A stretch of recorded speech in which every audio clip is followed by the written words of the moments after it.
Bueno, si les parece, vamos empezando. Para hacer honor a la puntualidad, que no es un signo que nos caracterice a los argentinos, pero vamos a tratar de ser lo más respetuosos con el tiempo de todos. Bueno, yo les doy la bienvenida, como el martes pasado, que nos reunimos, digamos, homenajeando a Mario Pauletti, pero buscando también nuevas lecturas de Borges. Fue un encuentro muy lindo y hoy tenemos el segundo encuentro sobre estas nuevas miradas sobre Borges, y nos pareció muy importante contar con la presencia de Alejandra Salinas, que digamos, dentro de su profesión y su especialidad inicial y su titulación en ciencia política y luego en sociología, ha tratado de encontrar puntos de referencia del pensamiento de Borges sobre la libertad. Así que nos pareció muy bueno porque hemos enfocado a Borges muchas veces, y como tradicionalmente lo hacemos, desde el punto de vista de la literatura y de su producción literaria. Y en este caso, bueno, era un cruce bastante interesante que Alejandra nos proponía para poder completar estos otros aspectos del pensador del escritor más significativo digamos, de la Argentina, y el que realmente en muchos sentidos es un gran referente para toda la cultura argentina dentro del país y en el exterior.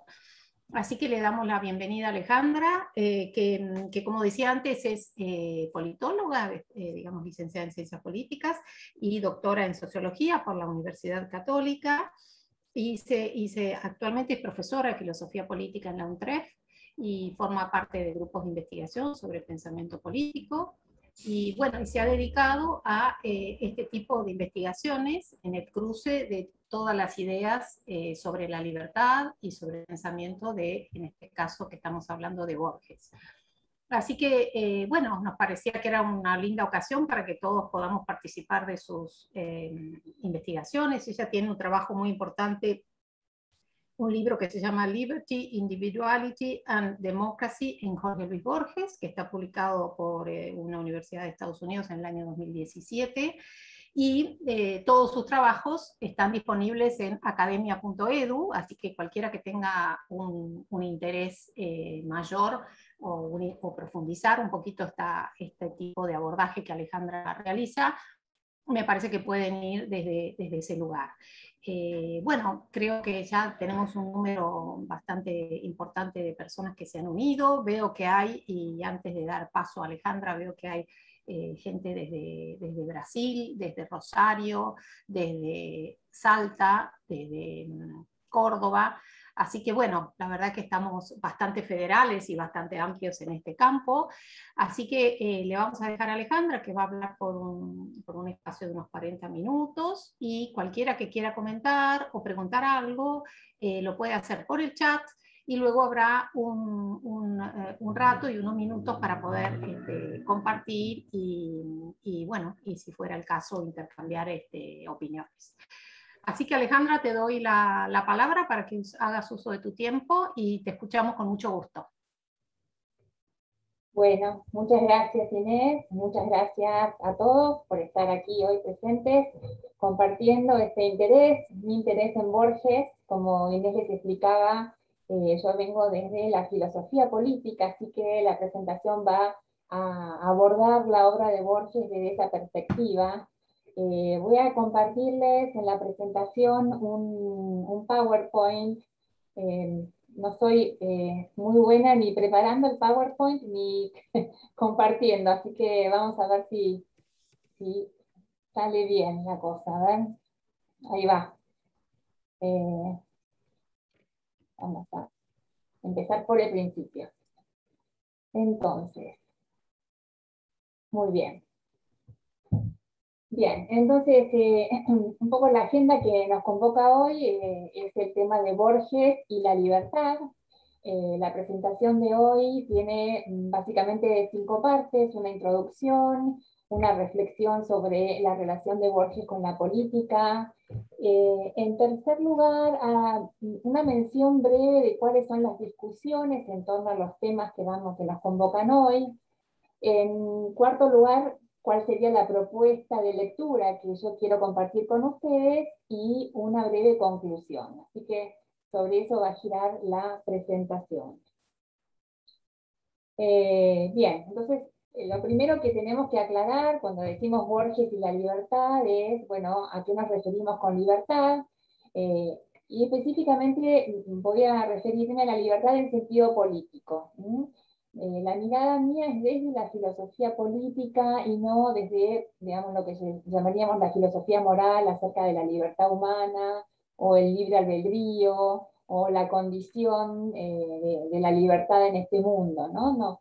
Lo mío es mucho más acotado y cuando yo voy a hablar de libertad en el día de hoy me estoy refiriendo a una libertad política que tienen las personas y que tiene relación con el mundo de lo político, ¿no? Entonces, también me gustaría definir con ustedes qué entiendo por lo político y voy a hacer referencia a ese, digamos, en sentido muy amplio, a todo lo que sean ideas y acciones, discursos, eventos, todo lo que tenga relación con la organización del gobierno y del Estado.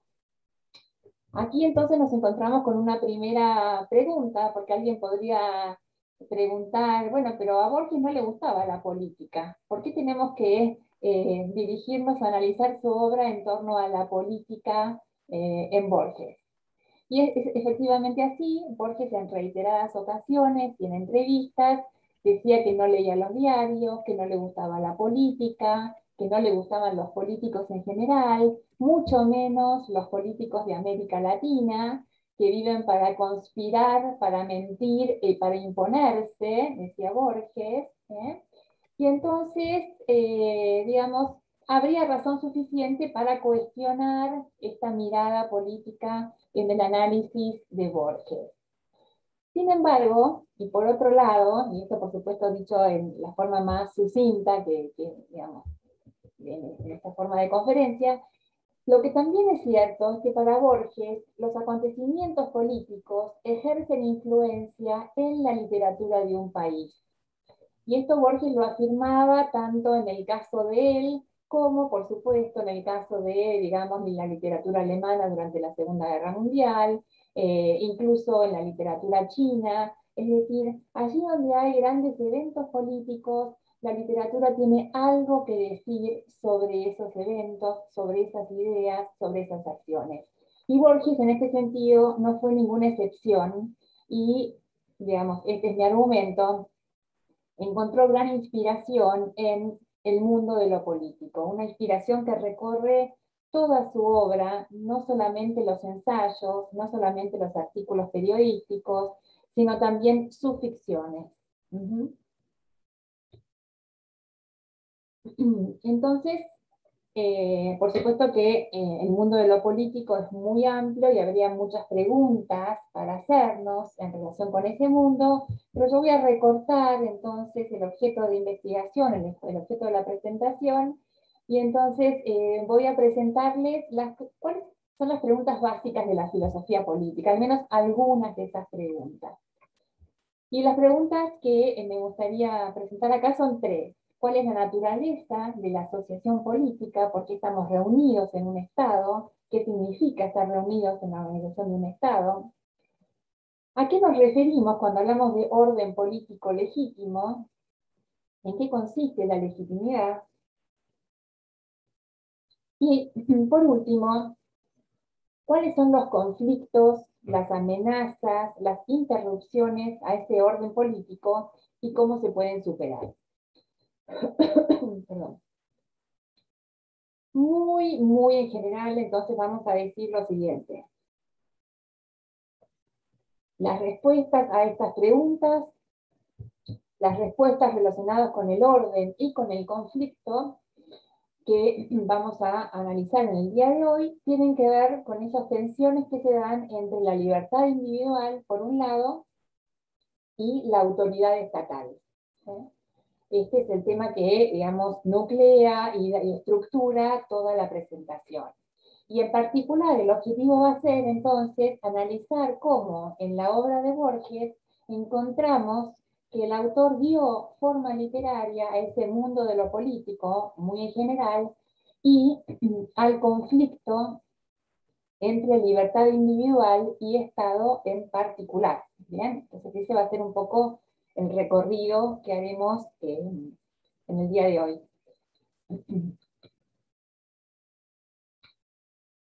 Ahora bien, hablar de libertad, ¿no? Un concepto tan abstracto, tan amplio, ¿no? Tenemos que seguir recortando el tema de la charla. Entonces, las preguntas que nos pueden surgir a esta altura es, bueno, ¿la libertad de quién?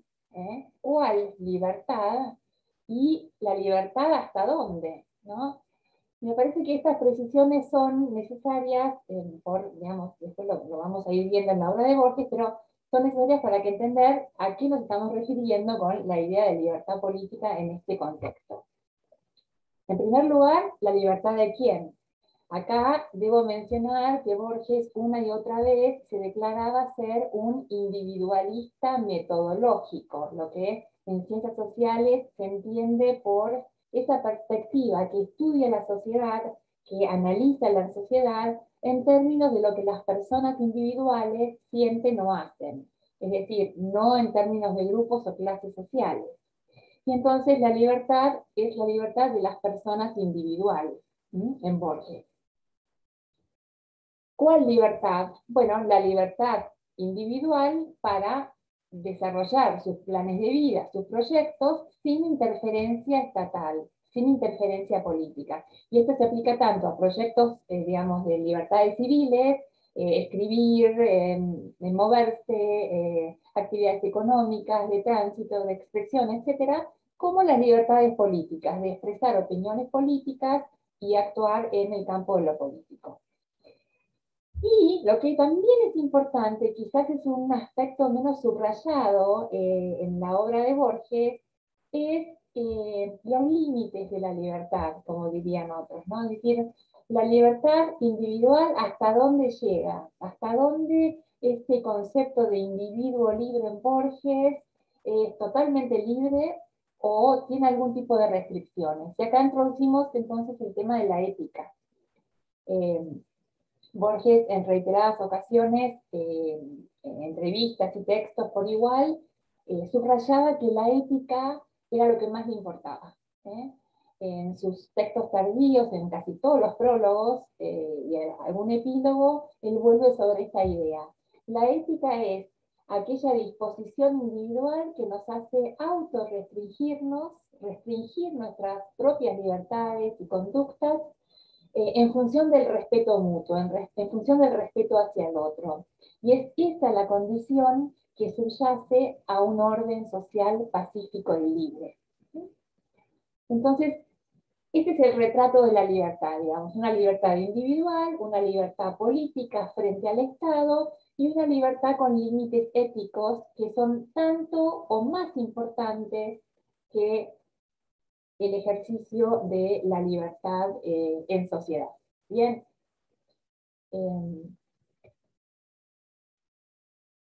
Bien. Entonces, pasemos ahora a la relación propiamente dicha entre Borges y la política, ¿no? Como los lectores de Borges saben, él se declaró en entrevistas y en textos que tenía una relación zigzagueante con las simpatías políticas, podemos llamarlas. De joven fue, digamos, comunista, de muy joven, luego socialista, luego, digamos, tuvo una etapa radical, después terminó siendo conservador, aunque a lo largo de todos sus años, una y otra vez, él volvía sobre la idea de que su simpatía política principal residía con el anarquismo liberal. Acá hago una nota al pie de página para contarles que esta es una ideología que Borges hereda, por así decirlo, de su padre, de Jorge Guillermo, que a su vez era muy amigo de Macedonio Fernández, como quizás sepan, y un grupo de gente que simpatizaba con las ideas del anarquismo liberal. Esto Borges lee a Herbert Spencer y entonces le leo la cita que él repite varias veces. Dice: yo creo, como el anarquista Spencer, que uno de nuestros males es la preponderancia del Estado sobre el individuo. El individuo es real, los estados son abstracciones abusadas por los políticos con o sin uniforme. Esta presencia de Spencer en Borges lo acompaña a lo largo de toda su vida. Son muchos los textos donde menciona el nombre de Spencer y lo menciona con estas ideas, en relación con estas ideas. Después, bueno, al que le interese me puede escribir y le mando más detalle. Lo importante entonces es que el ideal político de Borges, dice que, digamos, funciona a la manera de ideal regulativo, ¿no? Aspiracional, digamos, en qué sociedad le gustaría vivir, tiene que ver con, entonces, con un orden social caracterizado por un máximo de libertad individual y un mínimo de Estado. Esta es un poco la visión de Borges. Y en alguna entrevista se anima a predecir, o a esperar, más bien, es una esperanza más que una predicción, a decir que supongo que en el largo plazo los gobiernos y los países se van a extinguir y vamos a ser cosmopolitas. Esa ilusión, esa esperanza, como les digo, viene de la influencia de Spencer y acompaña a Borges en toda su trayectoria, no solo como escritor, sino como intelectual público también. Así que si ustedes entran en YouTube y ven las entrevistas de, por ejemplo, Joaquín Soler Serrano, van a encontrar este tipo de afirmaciones, ¿no? La idea de que el anarquismo tenía algo valioso para comunicar. Bien. Entonces, bueno, ¿cuál es la contracara del anarquismo, no? ¿Cuál es, digamos, la distopía política? ¿Cuál sería el proyecto político que Borges rechazaba y que criticaba persistentemente? Y acá nos encontramos con una gama de ideas, una gama de eventos y regímenes políticos que incluyen al nacionalismo, que incluye las revoluciones comunistas, que incluye, por supuesto, los totalitarismos, y digamos que están nucleados en esta idea de que en esos regímenes, en esas propuestas ideológicas, hay un mínimo de libertad individual y hay un máximo de Estado, ¿no? Esto sería como la antítesis del mundo de Borges. ¿eh? Acá hago una nota al pie de página. Cuando hablo de revolución, quiero especificar qué es la revolución comunista. Borges sí creía que había revoluciones que valían la pena hacer, por ejemplo, las revoluciones de la independencia, ¿sí? Es decir, una revolución que tenga como fin la libertad y la república, una revolución contra la opresión, estaba justificada, ¿no? De ahí sus grandes alabanzas, ¿no? De las épicas revolucionarias, de las gestas independentistas en América Latina. Bien, y entonces nacionalismo, comunismo, totalitarismo, todo eso se suma además a esta idea de que hay, digamos, una restricción política, que hay un mito que mantener, que es el mito de los países, el mito de, digamos, de la idea de que somos distintos de otros grupos del género humano, y son mitos que, por supuesto, instigan al odio, a la guerra y a la enemistad. Entonces, la política nacionalista funciona a la manera de la restricción de la libertad individual y a la vez como catalizador de odio, de guerra y de enemistad. Por supuesto que este tema también recorre toda la obra de Borges. Hay un texto bastante temprano, La muralla y los libros, donde Borges escribe una frase que a mí me gusta recordar, y que es la siguiente. Dice: quemar libros y erigir fortificaciones son las ocupaciones habituales de los príncipes. Entonces la idea de que la libertad de circulación, la libertad de transitar, la libertad de leer y la libertad de acceder a la cultura del mundo, esas son las libertades individuales que para Borges había que proteger, hay que proteger de las amenazas nacionalistas y políticas de todo tipo, ¿no? Y esto también entonces es una constante que alimenta muchos de sus textos, como vamos a ver en el día de hoy. Bien. Bueno, hasta acá entonces un poco una presentación del campo de estudio, de la perspectiva de Borges y de mi idea de que es un objeto válido de investigación, indagar hasta qué punto Borges era político, cuáles eran sus ideas políticas, cómo, digamos, recorre la obra de Borges esa inspiración política.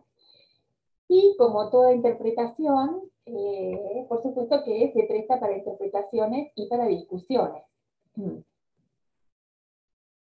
Al subrayar o al hablar de Borges y la política, de alguna manera a mí me interesaba entrar en conversación o en discusión más bien con lo que podemos llamar el mainstream o la corriente principal de lecturas sobre Borges, que viene, por supuesto, del mundo de la literatura y que, digamos, si uno hace un recorrido entre perdón, los textos producidos entre 1950 hasta hoy, digamos,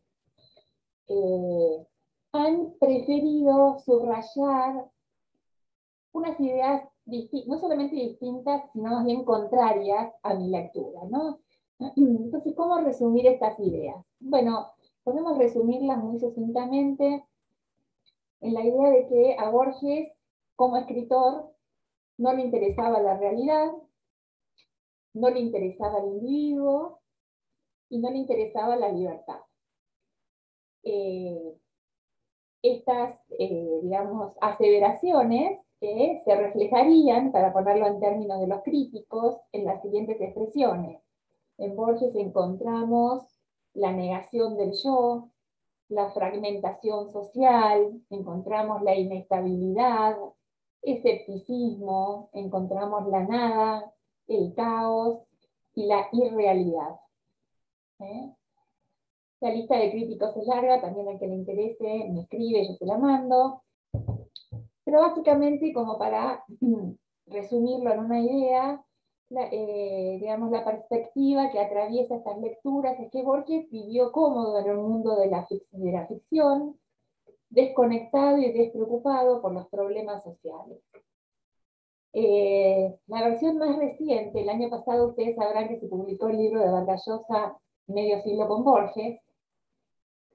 Entonces, bueno, leyendo algunas partes del libro, encuentro que Borges abona la tesis de la irrealidad. Después me puse a investigar, digamos, de dónde sale esta tesis de Vargas Llosa, y allá en algún momento me pareció encontrar la explicación. Cuando Vargas Llosa se estudiaba en Lima, era universitario o estaba terminando la universidad, visitó en calidad de conferencista en la ciudad de Lima Ana María Barrenechea, que es una de las primeras en hablar de la expresión de la irrealidad en la obra de Borges, y justamente su conferencia fue sobre este tema. Vargas Llosa después, bueno, cuenta que fue a la conferencia y evidentemente fue convencido por esta hipótesis de que el mundo de Borges es un mundo de irrealidad. Evidentemente, Vargas Llosa no cambió la opinión porque 50 años después sigue abonando la tesis de que, bueno, Borges en realidad no escribió novelas porque no le gustaba la realidad, y la novela, digamos, presenta la realidad con los más crudos detalles. Borges era un racionalista, que por eso también rehuía de las imperfecciones de la realidad, y Borges era además un solitario que vivía encerrado en su mundo de literatura, ¿no? Esta es un poco la tesis de Vargas Llosa en el último libro. Yo escribí un ensayo crítico reseñándolo, que salió en la revista Variaciones Borges, si a alguien le interesa, pero no me quiero detener mucho acá. Entonces, esta es un poco la lectura de corriente principal, con la cual a mí me interesaba conversar o discutir, y básicamente en oposición a esa lectura yo sostengo que en Borges encontramos una noción fuerte de identidad individual, que es una identidad que se encuentra en construcción, a través de la conversación cultural. Es una identidad que se inserta en un orden y no en un caos, que ese orden no lo conocemos, no sabemos muy bien cuál es, pero tenemos la esperanza de que exista, según Borges, y que además la libertad se vuelve necesaria para perfilar la identidad individual y para construir un orden social, ¿no? Esta es un poco mi lectura sobre la importancia del individuo y de la libertad en Borges. Esto no significa, sin embargo, negar que claramente en Borges, en los textos de Borges sobre todo, encontramos todo el tiempo lo que Sarlo llama reversiones del argumento, dudas, incertidumbres, una serie de cuestionamientos de la capacidad cognitiva de las personas, una serie de cuestionamientos sobre las capacidades éticas de las personas, pero digamos, todo este conjunto de dudas y de incertidumbres, me atrevería a afirmar que no son sinónimos, no equivalen, digamos, a una irrealidad, sino más bien equivalen a una complejidad humana con aspectos oscuros, con claroscuros, con confusión, con limitaciones, con falibilidad, pero todo eso es muy real, digamos, ¿no? Y es eso lo que yo detecto en los textos de Borges, ¿no? Y entonces, en este sentido, encuentro que podemos conectar, digamos, esa realidad confusa, difícil de conocer, desafiante, oscura por momentos, con la idea de libertad, ¿no? Es decir, en la medida en que somos libres para poder superar las restricciones éticas y cognitivas, organizarnos mejor, promover la paz, de manera que podemos tener herramientas, podemos elegir las herramientas para así hacerlo, entonces ahí entonces todas las fichas arman el rompecabezas, ¿no? Tenemos personas, son reales, son limitadas, pero también son libres o necesitan ser libres para poder superar esas debilidades, ¿no? Por supuesto que todo esto es una reconstrucción, y esto es lo que estoy compartiendo con ustedes, una reconstrucción de la presencia de estos temas en la obra de Borges.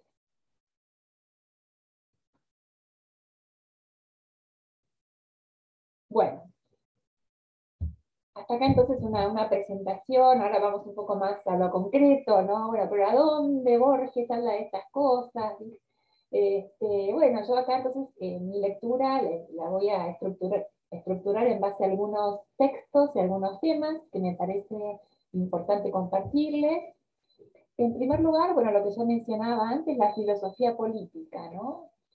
Esa pregunta acerca de qué es el orden político legítimo, cuáles son los valores que exige ese orden político legítimo, y cuáles son las amenazas a ese orden político legítimo, ¿no? Y acá tenemos la mayoría de textos tardíos de Borges, publicados a partir de los mitad de los 60. No se los voy a contar, los voy a mencionar nada más. El soborno, el Congreso, la utopía de un hombre que está cansado, Avelino Arredondo, son algunos de esos textos. Y un texto mucho más breve, anterior, de 1946, titulado Nuestro pobre individualismo.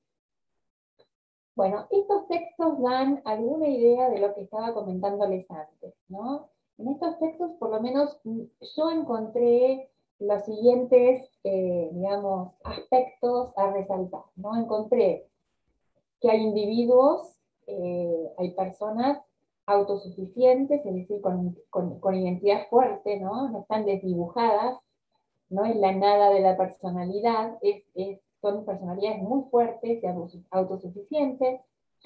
Encontré la preeminencia de la libertad, sobre todo en el ensayo de 1946, pero también en el resto de los textos, la idea de que la libertad es un ideal a alcanzar, la contracara también, la desconfianza en los gobiernos, encontré esa nostalgia de la anarquía que yo les había comentado, encontré, por supuesto, limitaciones y falibilidades humanas, porque después de todo, hablar de personas individuales y de la realidad humana nos exige reconocer esas limitaciones. Y también encontré algo que me parece importante resaltar, que es el elogio del compromiso cívico. Sobre todo en el Congreso y en Avelino Redondo, me parece que es interesante analizar hasta qué punto ese anarquismo liberal no es un anarquismo desarraigado, podríamos llamarlo, sino que tiene algún tipo de compromiso con la construcción de un orden cívico, ¿no? Esto es más tenue, la presencia de este compromiso, pero me parece que es posible defender esa idea. Entonces esto es un poco lo que podrían llegar a encontrar, además de otros elementos, en las tramas y en los personajes de estos textos, en relación con la filosofía política. Como ya les anticipé, me parece muy importante también recalcar que la voz individual, yo lo llamo la voz, ¿no? Porque para darle, por lo menos en el libro, el capítulo 2 habla de la voz individual, ¿no? Porque me parece que tratándose de un escritor, justamente lo que hay que subrayar y resaltar es la creatividad individual para expresar una voz, ¿no? Para expresar ya sea un arte literario o una idea política o cualquier otro enunciado que quieran pronunciar las personas. Entonces, esa búsqueda de una voz individual, creativa, personal, se inserta siempre en conversaciones con tradiciones filosóficas y literarias. Quizás este aspecto, acá por supuesto cabe mencionar el ensayo salido de la conferencia El escritor argentino y la tradición.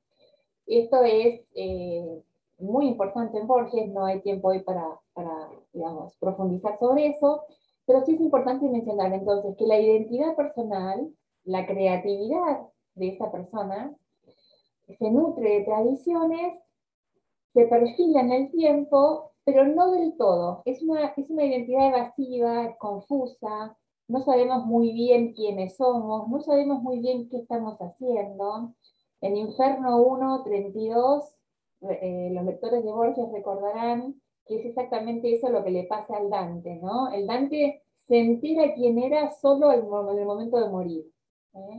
Y esta es una idea que sobrevuela en otros textos, en otras líneas de Borges, ¿no? Entonces, no sabemos muy bien lo que hacemos, pero al final del día sí sabemos que somos reales y que somos nosotros, ¿no? Y esta es una frase, otra de las frases favoritas mías de Borges, que, digamos, concluye La nueva refutación del tiempo, este ensayo tan interesante de 1944, donde Borges afirma, después de hacer todo un discurrir por las teorías acerca de la naturaleza del tiempo, él termina escribiendo esta frase: el mundo, desgraciadamente, es real, yo, desgraciadamente, soy Borges, ¿no?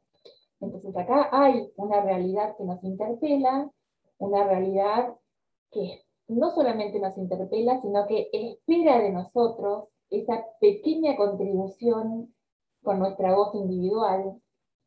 Y a mí me gusta leerlo a Borges en esa clave, ¿no? En alguien que está reconociendo la capacidad de todas las personas para expresar una voz individual, por más tenue, efímera y humilde que sea, ¿no?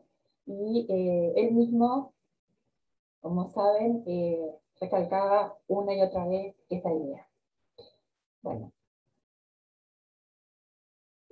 tengo que apurar un poquito. Bueno,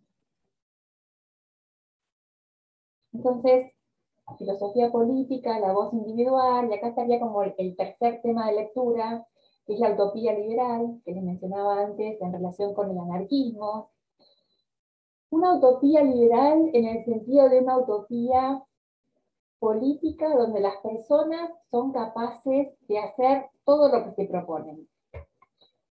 Esta es la utopía que yo encuentro en el famoso texto de Tlön, un planeta ficticio donde la vida social es libre, pacífica y ordenada, todas las personas tienen el desarrollo pleno de sus capacidades cognitivas, creativas, etc.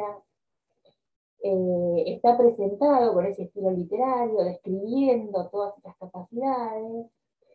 Borges usa los siguientes adjetivos: es un mundo articulado, armonioso y simétrico. Es una utopía. Es una utopía porque todo parece funcionar fantásticamente bien. Entonces tenemos capacidades cognitivas, tenemos sistemas de pensamiento plurales, tenemos a los filósofos que se pelean entre ellos, pero sin criticar, ni adoctrinar, ni burlarse de nadie. Es la pura discusión metafísica en su más pura y arquetípica platónica dimensión, digamos. Tenemos instituciones en Plon, hay escuelas, hay cárceles, hay religiones, pero nadie se pelea porque, digamos, es una utopía, ¿no? Entonces, no hay concentración de poder, no hay un Estado opresor, no hay ningún tipo de dominación de unos grupos sobre otros.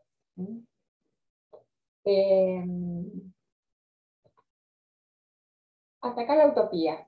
No tenemos muchísimo tiempo. Hay discusiones sobre la naturaleza de la utopía en Plon, hay gente que la considera una pesadilla, hay otra gente que no, pero bueno, se los voy a dejar a ustedes para el debate, después discutir si Plon es una utopía o no.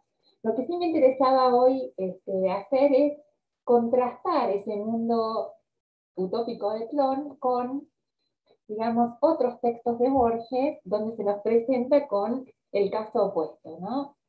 Son sociedades, son actores, son ideas, acciones, donde la libertad individual está coartada, donde se imponen proyectos políticos por la fuerza, donde encontramos situaciones de traición, de muerte, de opresión, de engaño, de manipulación, digamos.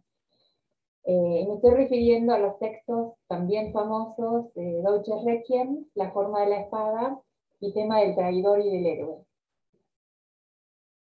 Esta es la antítesis de Plon. Esto es el mundo político que triunfa en su forma opresiva, que coarta o elimina la libertad individual, o que intenta hacerlo, y por lo tanto se sigue de ello esas consecuencias tan dañinas como son la muerte, la traición y el engaño, ¿no? Entonces, Plon funciona, si se quiere, a la manera de un referente utópico que nos sirve para contrastar en qué medida todos los demás textos y cuentos de Borges se van oponiendo a cada uno de esos elementos que él tenía, digamos, en tanta estima, ¿no?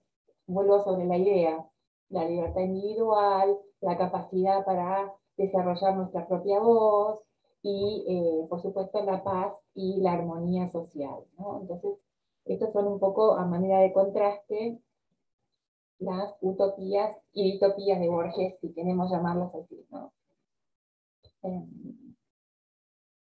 Entonces, el orden legítimo es un orden de personas libres, el orden ilegítimo sale de una imposición política, y justamente, entonces, en relación a este orden opresivo, hay una otra frase que me parece muy valiosa rescatar de Borges, que dice, el nazismo sufre de irrealidad, ¿no?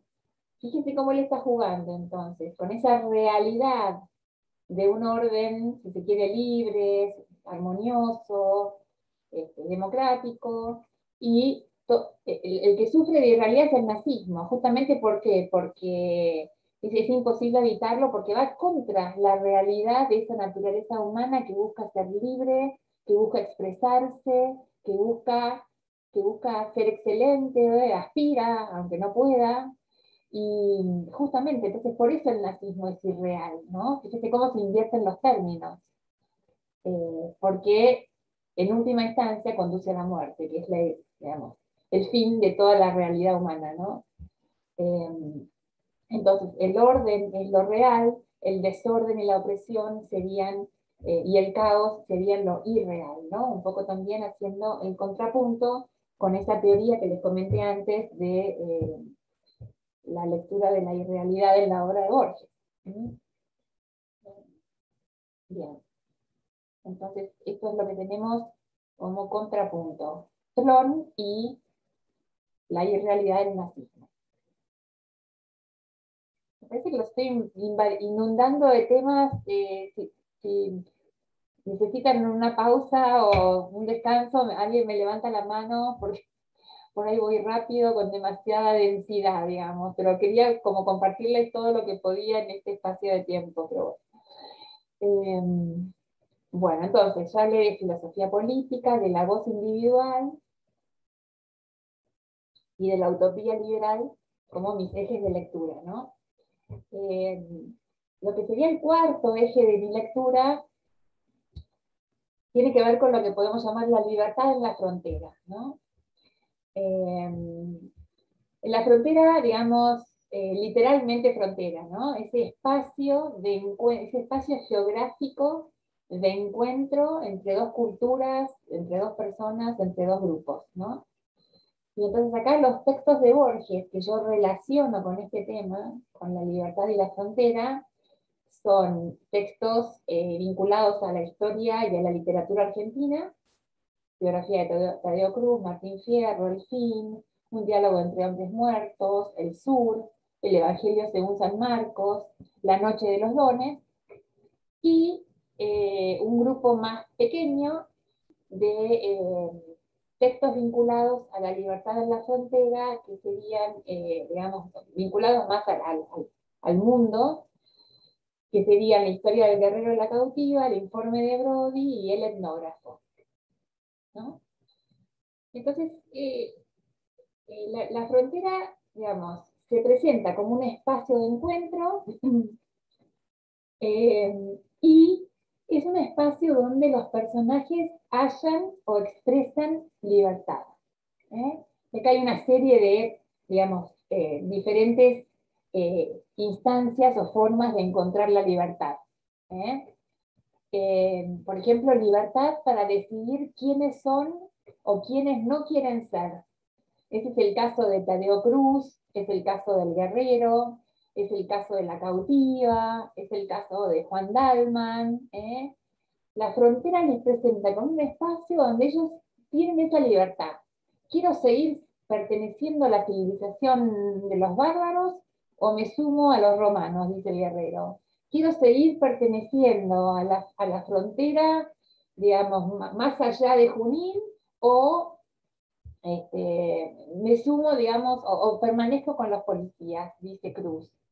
Quiero pertenecer a la civilización occidental o quiero pertenecer a la civilización de los pueblos originarios, dice la cautiva, ¿no? Siempre es una elección, ¿no? Y lo que yo quiero subrayo acá es justamente esa libertad para elegir, ¿no? Otra forma de libertad que encontramos en la frontera es libertad para rechazar o aceptar ciertos proyectos políticos. Acá en el retrato que hace Borges, por lo menos esta es mi lectura, en el retrato que hace de Fierro, en el retrato que hace de Facundo Quiroga, en Diálogo entre los dos muertos, él los presenta como ajenos a esa política caudillista que tiene que ver con la opresión y no con la libertad. En el caso de Fierro, más bien, digamos, en la línea de José Hernández, lo presenta también no solamente política caudillista, sino política, digamos, estatal de reclutamiento forzado, ¿no? Entonces siempre es una elección que estos personajes hacen para rechazar esa imposición, ¿no? En el caso de Fred Murdoch, que es el protagonista del etnógrafo, él también, de alguna forma, cuando él vuelve de su observación participante de los pueblos indígenas, él también tiene la libertad, o sea, se le presenta con la libertad de qué hacer, ¿no? Volver o quedarse en la civilización occidental, ¿no? No se los voy a decir, van a tener que leer el cuento para enterarse qué es lo que decide Fred Murdoch. Pero en todo caso, esa es la frontera. Es un espacio donde las personas pueden ejercer esa libertad. Es un desafío que las personas pueden asumir. Y esto también habla de una idea de individuo fuerte en Borges. Ellos saben quiénes son. Hay algunos cuestionamientos a mi lectura, no sé si mencionarlos o no. Bueno, lo voy a dejar flotando. La idea de destino en Borges es muy fuerte. El destino de hierro, el destino que traga nuestra elección individual, el destino de las monótonas paredes, como se autoproclamaba él, ¿no? Encerrado entre monótonas paredes. ¿Dónde queda la libertad frente a ese destino? Pero bueno, solo lo voy a mencionar. Después en todo caso podemos ahondar.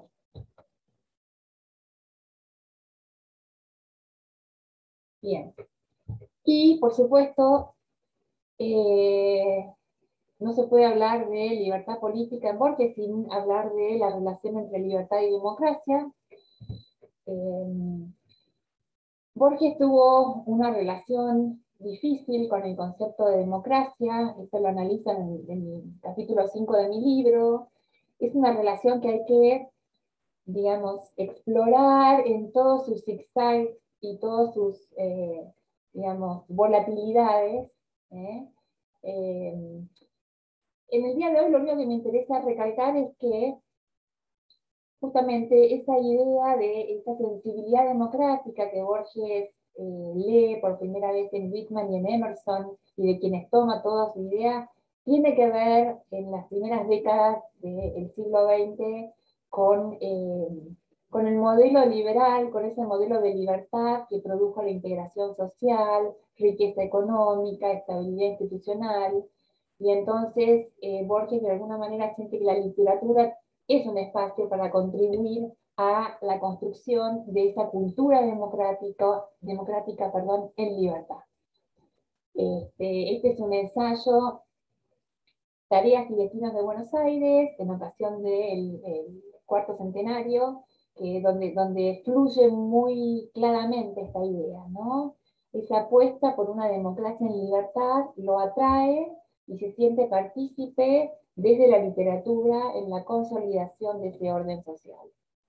Esto cambia, como saben, radicalmente en el año 50, donde Borges ya claramente siente que la democracia no está vinculada a la libertad, sino que está vinculada al populismo, y entonces, justamente como él es un férreo defensor de la libertad, empieza a separarse de la democracia y empieza a criticar los abusos del populismo, ¿no? Textos como La fiesta del monstruo, El simulacro, Ragnarok, dan cuenta de ese desencanto, ¿no?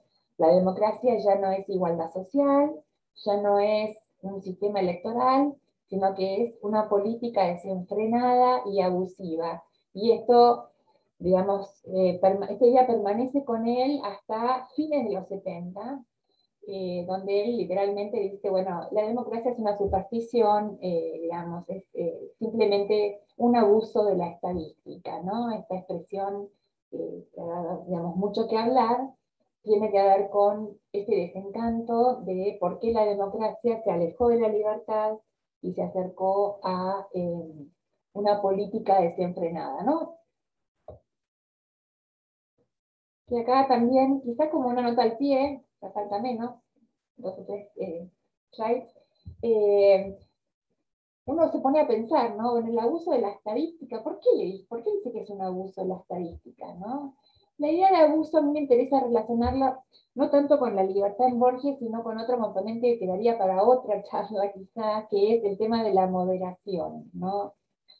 El tema de la moderación, digamos, recorre también toda su obra, y justamente la moderación viene en formatos, digamos, en lenguaje metodológico, literario, existencial y político, ¿no? O sea, en el sentido metodológico es que quiere decir que, digamos, no existen entes colectivos. El pueblo, a Borges le parece un abuso. ¿Por qué? Porque lo real son los individuos, ¿no? Para él. ¿No? Entonces, la idea de describirla toda la realidad también es un abuso. La idea de pensar que las intenciones importan es otro abuso. Y en política, la idea de que el voto de la mayoría es infalible es otro abuso, ¿no? Entonces, Esta serie de abusos a él le molestaban sobremanera y la democracia populista no fue una excepción. Por eso, digamos, todas sus declaraciones en contra de eh, los regímenes políticos populistas, todas sus declaraciones a favor de los regímenes militares, como ustedes saben, en el año 83 se arrepiente del apoyo a los militares, se reconcilia, o eso sostengo yo, con su temprana sensibilidad democrática y con la idea de que la libertad siempre está mejor protegida en una democracia que bajo los regímenes alternativos, ¿no? Entonces, si se quiere, este círculo que se cierra de un Borges tempranamente liberal, hasta un Borges tardío que vuelve a rescatar el valor de la democracia liberal, me parece que es como un buen broche para entender por qué, en definitiva, la libertad siempre acompañó su curiosidad intelectual y su producción. Bueno, entonces ya para terminar, eh, nuevamente, eh, la filosofía política trata de abordar esos temas fundamentales y recurrentes, uno de los cuales es la libertad individual, y por eso nos pareció que hablar de Borges y la libertad individual desde la filosofía política, digamos, era un tema interesante, era un tema pertinente. Eh, Desde mi lectura, lo que quise compartir con ustedes es que Borges tiene una reflexión creativa sobre la condición humana en política, su literatura expresa cuáles son esas tribulaciones, esos desafíos. Además de ser buena literatura, también es una visión realista, o eso digo yo, respecto de los peligros que amenazan el orden político. Y a pesar de esas críticas al populismo y a esos peligros, también encuentro que en Borges hay cierta cautela, cierta visión esperanzadora acerca de lo que podría ser una reforma política, esto sin ánimo de ser un mensaje, sino más bien una ilusión literaria de que es posible siempre progresar hacia la libertad. Me parece que es un mensaje de Borges que hoy más que nunca vale rescatar, ¿no? Así que, bueno, con eso entonces estaría terminando la presentación y si les parece hacemos un debate o comentarios. Muchas gracias.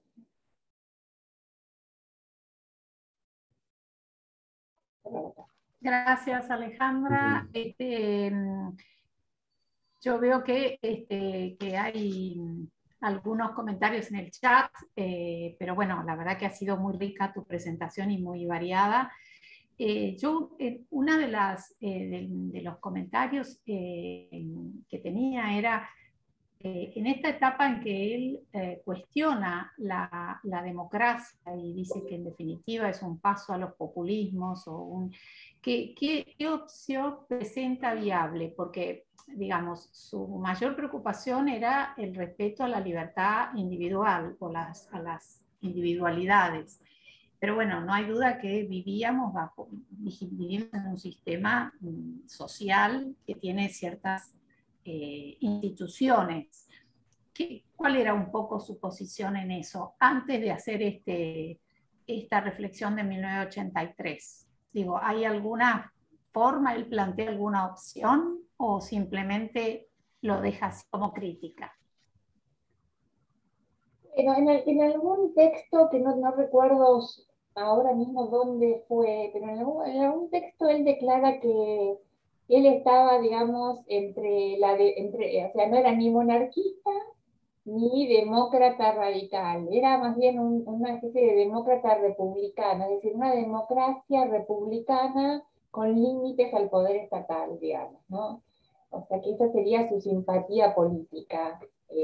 Pero, nuevamente, es decir, él insistía que la política no le gustaba y trataba de evadir, digamos, cualquier tipo de presencia como intelectual público hablando de política. Por supuesto que le hacían preguntas y las contestaba, y como, digamos, un fan terrible que le gustaba hacer, a veces contestaba más de lo que sabía o de lo que quería decir. pero las pocas veces que hacia el final hablaba de qué tipo de régimen él defendería, me parece que estaba más cercano a ese modelo de república limitada, si se quiere, Claro. que una democracia sin filtros o que una monarquía, ¿no? Sí, también él cuando decide instalarse fuera de la Argentina se ubica en Suiza, ¿no? Donde hay un sistema democrático, por supuesto, con mucha responsabilidad y mucha libertad, pero digamos, elige un sistema de ese tipo, ¿no? Sí, en ese sentido hay digamos, un texto muy breve en Los Conjurados, que es del año 82, ¿no? Donde él ve a esos suizos, digamos, tan civilizados, ¿no? Conjurándose para crear un orden así, digamos, armonioso y respetuoso, ¿no? Eh, pero bueno, como dirían los cientistas o científicos sociales, Suiza es una excepción y las excepciones no son buen objeto de análisis, ¿no? Tenemos que ir más a los Sí, casos no excepcionales, ¿no? El resto del mundo, de quienes no somos Suiza, con qué nos quedamos, ¿no? sí, es cierto. Bueno, veo que por acá hay alguien que pregunta si el PowerPoint lo facilitarías en algún Ah, momento, sí, pero bueno, sí, sí, no sé este, si se puede adjuntar acá o te lo mando, Inés, lo compartís, o se puede adjuntar sí, o acá. lo podés mandar a la fundación y después a toda la gente que participó se le envía. Sí, sí, no hay ningún problema. Bueno, sí, porque no sé si se puede adjuntar acá.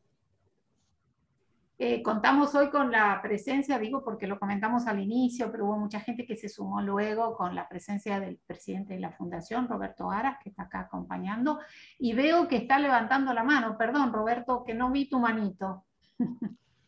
Dos preguntas para Alejandra. Gracias, bueno, en primer lugar, gracias por la exposición, muy clara, muy entretenida. La primera es, a Borges le encantaba todo lo que era el pensamiento filosófico presocrático, ¿sí? Recordemos sus exploraciones de Zenón de Elea, todo el tema de ese vértigo con el infinito que él tiene y que lo va a arrastrar durante toda su carrera literaria. Pero justamente uno de los presocráticos muy interesantes, que me parece que coinciden mucho con las ideas de Borges, es Pitágoras. Vos has detectado, digamos, o has visto en Borges ese pitagorismo, digamos, del siglo XX, o una propuesta pitagórica para el siglo XX? Esa es una pregunta. La segunda es, si bien es cierto que en Borges puede haber, o puede faltar, en todo caso, alguna reflexión más sobre la política, digamos así, cotidiana, si se quiere, o la política de partidos, o el sistema político. Sin embargo, Borges hace algunas reflexiones interesantes sobre el poder. ¿Cómo ves vos ese análisis que puede plantear Borges, incluso a través, por supuesto, no solamente de sus ensayos, sino de sus ficciones, sobre el poder que tiene tanto que ver con la política? Bien. Bien, gracias Roberto. Una sola pregunta. ¿Qué sería para vos una formulación pitagórica en el siglo XX? No, no sé qué. No, sobre todo por el cosmopolitismo ese que vos has descrito, que en Ah, definitiva los ciudadanos no quieren estados que los separen. Eso era muy pitagórico. Eso sí, sí, era ideas que defendía Pitágoras. sí, sí, sí. Sí, no, sí, claramente Borges era cosmopolita, o se decía cosmopolita, eso sin duda. Eh, y ahora, sí, digamos, me perdí. ¿Cuál era la segunda pregunta? Me colgué con No, el tema de la reflexión sobre el poder, ¿no? el Que poder. también cruza a la política, Sí, ¿no? Que a lo sí, mejor no sí, hay tantas referencias políticas estrictamente, pero sí hay claro, muchas claro. referencias sobre el poder. Sí, es muy interesante. Hay un pequeño texto de Borges que se llama El Disco, que pasa desapercibido, pero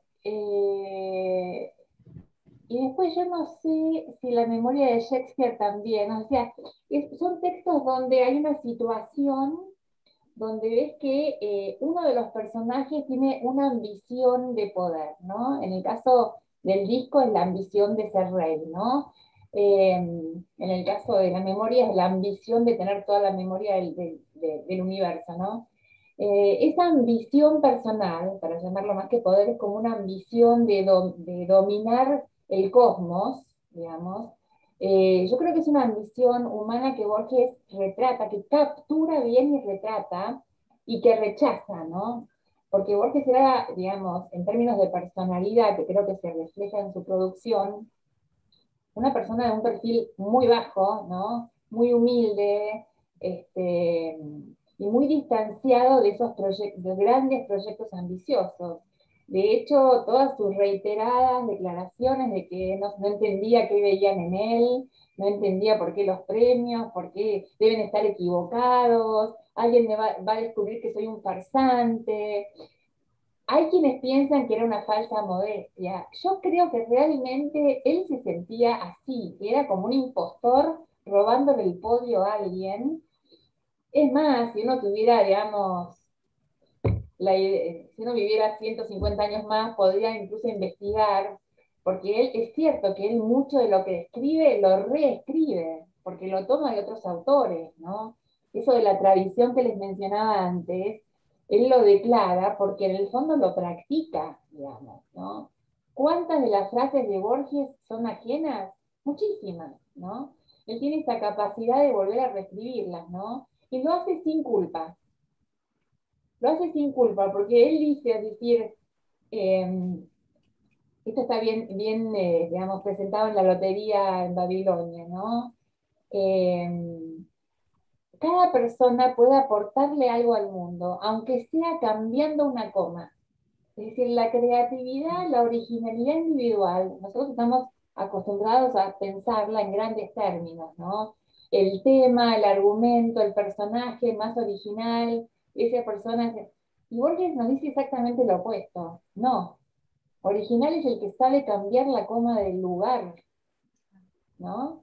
Y entonces, nada, vuelvo sobre la idea de que esa ambición, ese poder, esa maximización, esa aspiración a lo más, claramente está reñida tanto con la personalidad de Borges como con su estilo literario, ¿no? Me parece.